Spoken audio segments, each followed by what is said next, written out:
mukhang medyo naaalarma ang Vice Presidente. Bakit 'to?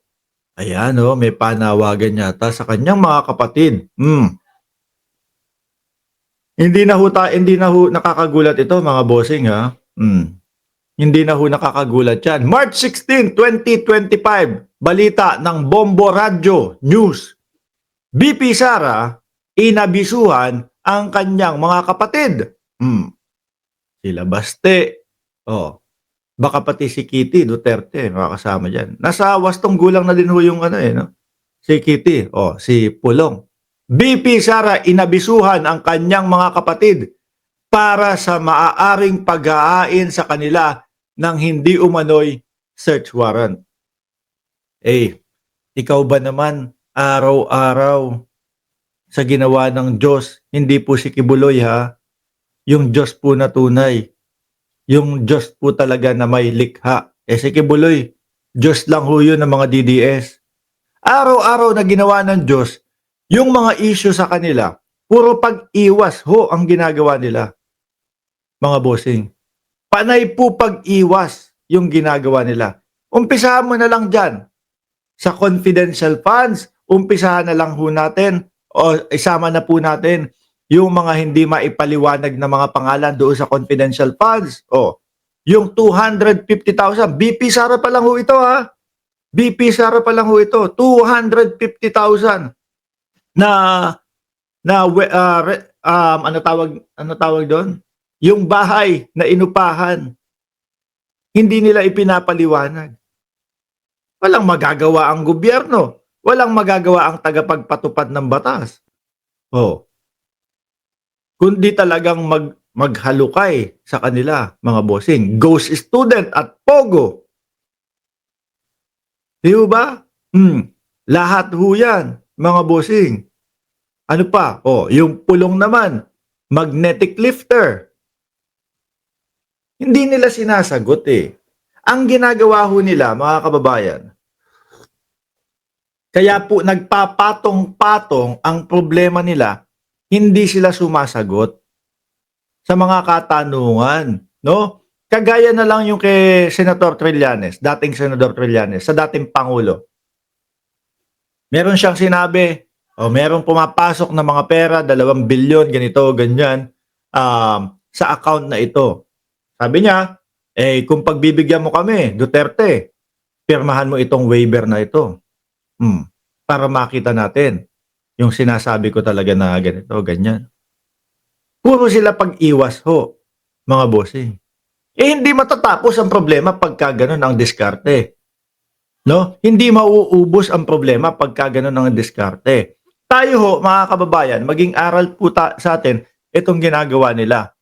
Para gusto mo, maubos yung problema mo, tutukan mo, i-focus mo yung sarili mo doon sa kung ano talaga yung solusyon doon sa problema na yun. Di ba? Okay, sige, ganito tayo.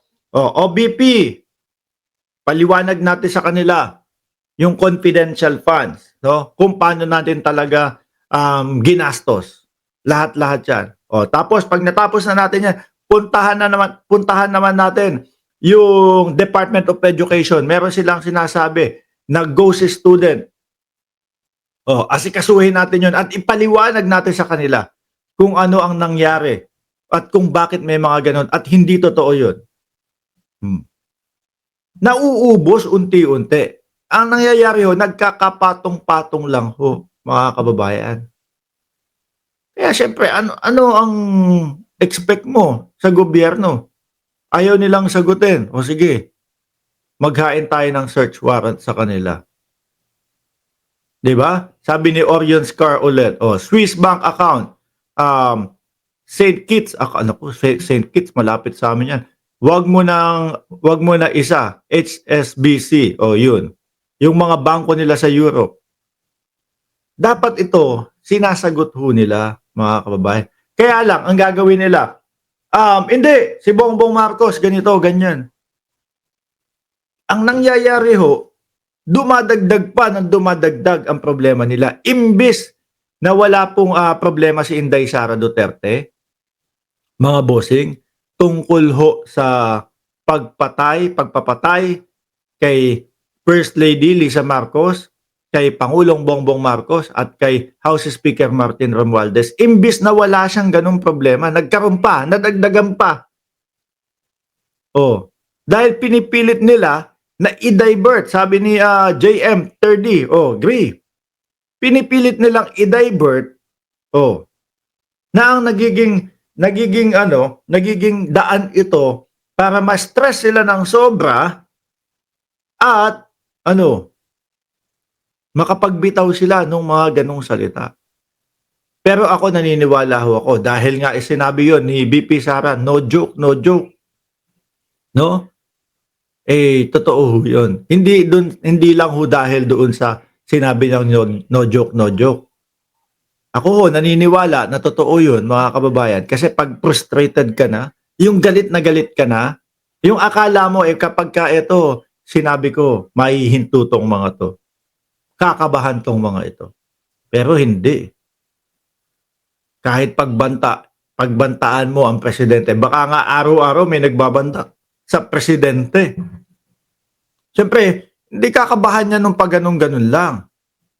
Ang dami pong nakabantay dyan. Ang dami pong presidential security. Lahat po. At nandiyan din nakabantay sa Pangulo. Mga kababayan. Kaya lang, manggagaling sa vice-presidente, yung ganun, siyempre, malakas din naman yan, no? Although alam natin na hindi nila kakayanin yung pagpapapatay kay Pangulo. Pero, delikado pa din mga bossing. Vice-presidente yan May kapangyarihan. Malakas. Di ba? Tapos, kung babalikan natin yung historya ng kanilang pamilya, tapos meron pa nga ganyan na balita na 30,000 sa kamay ng EJK, sa kamay ng laban kontra droga. Talagang meka ba? Imagine niyo ako ang magbanta sa buhay ni Inday Sara Duterte. Kunyari sabihin ko, Inday Sara Duterte, yari ka sa akin, no? O kapag binabanatan kita, pag may nangyari sa akin, Inday Sara, pag may nangyari sa akin, no? May inutusan na ako. Hanapin ka, no? Siyempre, hindi naman papayag yung inutusan ko kung wala siyang makakamit, walang matatamo. Yung mga kinikita ko sa vlog, BP, sabi ko sa kanya na, pagka pinatay ako. Malamang mga kababayan, kinabukasan hinahagilap na ako ng batas. Di ba? Hinahagilap na ako ng gobyerno ng Pilipinas. Pagbantaan ko yung vice-presidente. O, di ba, mga kababayan?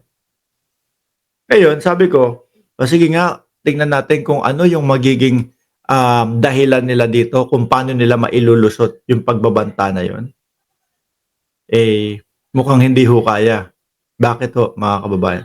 Isa din yan doon sa inalibayan nila or nagtago sila, nagkubli sila doon sa mga rason nila na meron po kaming party